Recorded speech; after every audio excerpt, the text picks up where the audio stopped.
राजस्थान की जेलों में वांटेड अपराधियों से सख्ती क्या शुरू हुई। अपराधियों ने जेल कार्मिकों के खिलाफ ही मोर्चा खोल दिया है। एक वांटेड अपराधी ने तो जयपुर सेंट्रल जेल के ही एक जेलर को बीच सड़क पर उड़ाने की साजिश रच डाली। इसे देखते हुए जेलर के घर के बाहर पहली बार हथियारबंद कमांडो लगाए गए हैं। अपराधी ने पहले तो अपनी बदली किसी केस में दूसरे राज्य में करा ली और उसके बाद में जयपुर पुलिस कमिश्नरेट के एक सीनियर अफसर को सूचना भेजी कि वो जेलर को मार देगा। इस पर अफसर ने तत्काल जेलर की सुरक्षा बढ़ा दी है। पूरा घटना जयपुर सेंट्रल जेल से जुड़ा हुआ है। बेहद गंभीर ये मसला है। दरअसल जयपुर सेंट्रल जेल में तैनात जेलर रमेश उपाध्याय को ये धमकी दी गई है कि जयपुर सेंट्रल जेल में बंद हरियाणा के वांटेड बदमाश मिंटू मराठिया को जेल में सुविधाएं नहीं मिली और इस कारण उसने जेल में भी जेलर से टकराने की कोशिश की थी, झगड़ने की कोशिश की थी, लेकिन जब उसकी दाल यहां पर नहीं गली तो उसने ये साजिश रची। इस बीच हरियाणा में चल रहे किसी आपराधिक केस में हरियाणा पुलिस मिंटू को अपने साथ लेकर गई। हरियाणा जाने के बाद में मिंटू ने जयपुर कमिश्नरेट के एक सीनियर अफसर को सूचना भेजी कि वो जेलर रमेश को मार देगा। इसके बाद जेलर रमेश की सरकारी आवास के बाहर 5 पुलिसकर्मियों की टीम तैनात कर दी गई है, जिनमें 4 कमांडोज भी तैनात किए गए हैं। इधर जेल अफसरों ने यह भी बताया है कि जेलों में चल रहे ऑपरेशन फ्लश आउट के चलते जेल में बंद बदमाशों पर नकेल कसी गई है। जेलर रमेश बेहद सख्त हैं और इसी कारण ऐसा कुछ हुआ है। मिठू जयपुर जेल में था और उसे फोन यूज करने की आज़ादी चाहिए थी, जो कि जेलर ने नहीं दी।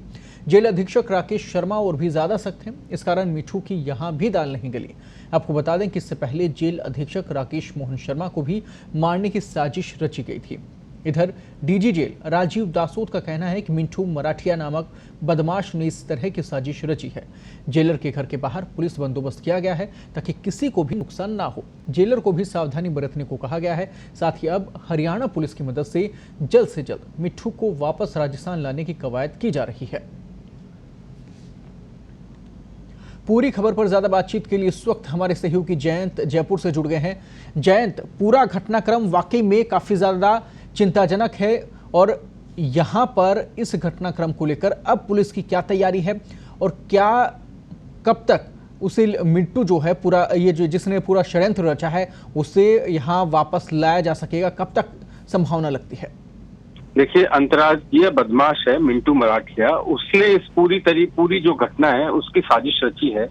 पहले वह भरतपुर जेल में था, उसके बाद जयपुर जेल में आया और दोनों जगह पर उसे जो जेलर है राकेश उपाध्याय है वो मिले और उन्होंने, चूंकि प्रदेश की सभी जेलों में ऑपरेशन फ्लश आउट चला रखा था डीजी जेल ने, तो उसके तहत जितनी भी गैर कानूनी वस्तुएं जो जेल के अंदर जाती हैं उनको सख्ती से बदमाशों से, बंदियों से लिया जाता है, उन पर सख्ती की जाती है।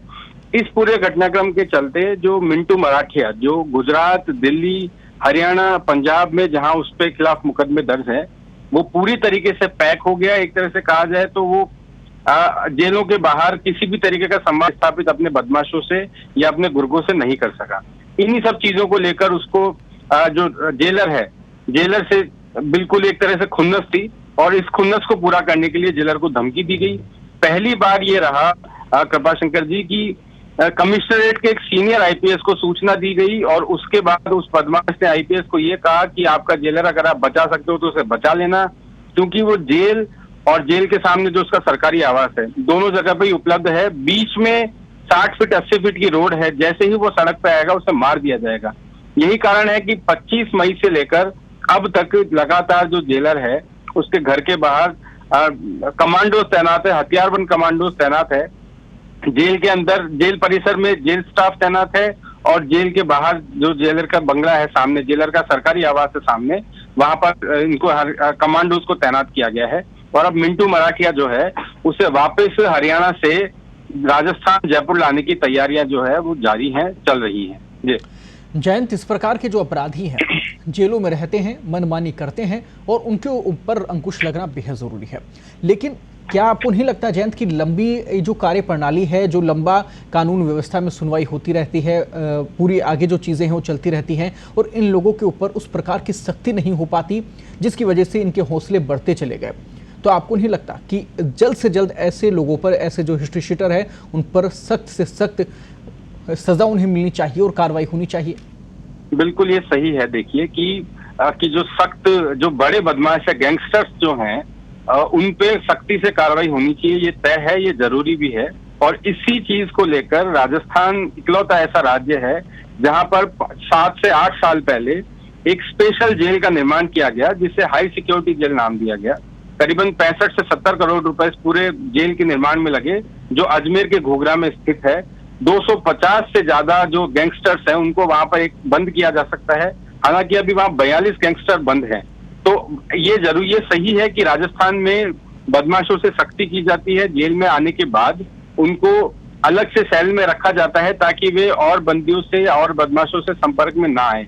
लेकिन बड़ी बात यह है कि कुछ जेल कार्मिकों की मिलीभगत के कारण ये जो बड़े बदमाश है वो अपने इरादों को अंजाम देते हैं, और इस कारण पूरी जो प्रक्रिया है, पूरा जो सिस्टम है, उस पर सवाल उठता है। हालांकि ऐसे जो कार्मिक हैं उनको पिछले 2 से 2.5 साल के अंदर 13 ऐसे कार्मिकों के खिलाफ डीजी जेल ने कार्रवाई भी की है और औरों को भी सख्ती बरतने के निर्देश दिए हैं।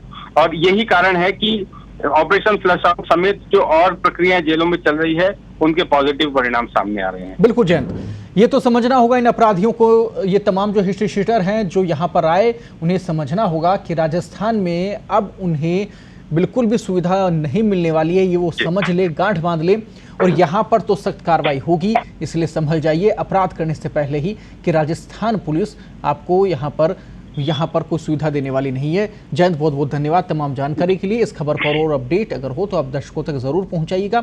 और आपको बता दें कि इसी वजह से, क्योंकि यहाँ पर सख्ती दिखाई गई, इस कारण से हरियाणा जाने के बाद में उस अपराधी ने कोशिश की डराने की, धमकाने की, लेकिन फिलहाल वहाँ पर उसकी जो कहीं ना कहीं जो मंसूबे थे वो अभी तक पूरे नहीं हो पाए हैं, और ना ही यहाँ पर जो पुलिस प्रशासन है ऐसे मंसूबों को पूरा होने देगी।